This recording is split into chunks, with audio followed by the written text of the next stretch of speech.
Is it have anything to do with reproduction? For example, a female who always feel that being with him important to me, size doesn't matter. Best exercise क्या है जो आपकी पूरी hormonal balance को बनाए रखती है body में? But for somebody whom sex is always secondary, love is more important.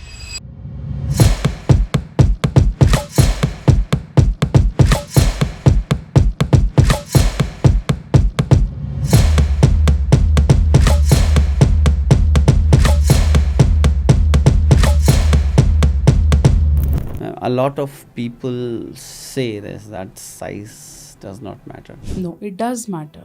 It does matter for person for whom sex is very important. So size does matter. But for somebody whom sex is always secondary, love is more important. For example, a female who always feel that being with him is important to me, size doesn't matter.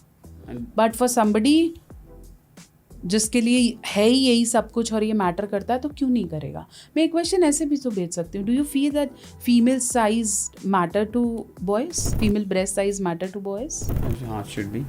या तो फिर it's as same as your size also matters to us. Okay. It depends. If you love a women and you feel whatever she has I love it, तो फिर क्यों matter करेगा?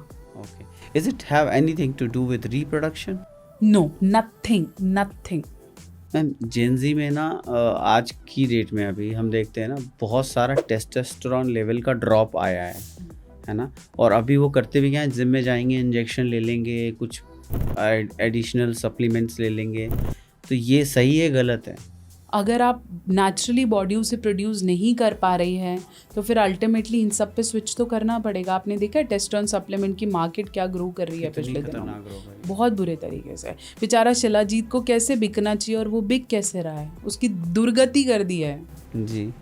Shilajit is a medicine that helps you with your immunity, that keeps you young. But बेचारे को बेच कैसे रहे हैं? स्टेमिना से. क्यों? क्योंकि मार्केट बढ़ रही है ना. मैम एक होता है कीगल एक्सरसाइज, है ना, एक वो, और बेस्ट एक्सरसाइज. वैसे भी बेस्ट एक्सरसाइज क्या है जो आपकी पूरी हार्मोनल बैलेंस को बनाए रखती है बॉडी में? वैसे तो इसमें मैंने स्पेशली एक बुक लिखी है that talks about sex exercises and sex food. उसमें मैंने, क्योंकि ऑब्वियसली ये चीज़ें हमारे सब बुक्स में है, बस मैंने उसको मॉडिफाई करके have written ebooks, English और हिंदी में आप उसे डाउनलोड कर पाएंगे. बट अगर हम दो ऐसी एक्सरसाइजेस के बारे में बात करें जो सेक्शुअली आपको एक्टिव रखती हैं, one is your breathing exercises. अगर आपके ब्रेथ अच्छे हैं तो you can stay on bed for long. Plus breathing exercises opens all your blood vessels. तो जितना ज़्यादा आपका ब्लड वेसल ओपन होगा उतना ही आपका इरेक्शन स्ट्रांग हो. So if you are smoking, your breathing dampens, तो आपका वो ब्लड वेसल इम्पैक्ट हो रहा है और इरेक्शन में प्रॉब्लम है. So pranayama, alom vilom, just sitting, relaxing early in the morning, getting up helps. मत भागो लेकिन उठो, 10 मिनट बैठो, प्रैक्टिस लॉन्ग डीप ब्रेथ्स, बहुत इंपॉर्टेंट है. आपके माइंड को भी बैलेंस रखता है, नेगेटिव थॉट्स नहीं आते. ठीक है. So even while doing it, generally तो नहीं है. तो एक तो ब्रीदिंग एक्सरसाइज बहुत इंपॉर्टेंट है. दूसरा स्ट्रेचिंग एक्सरसाइजेज बहुत इंपॉर्टेंट है. अगर आप बहुत ज़्यादा कुछ नहीं कर सकते तो develop an habit of doing surya namaskar और चंद्रा नमस्कार.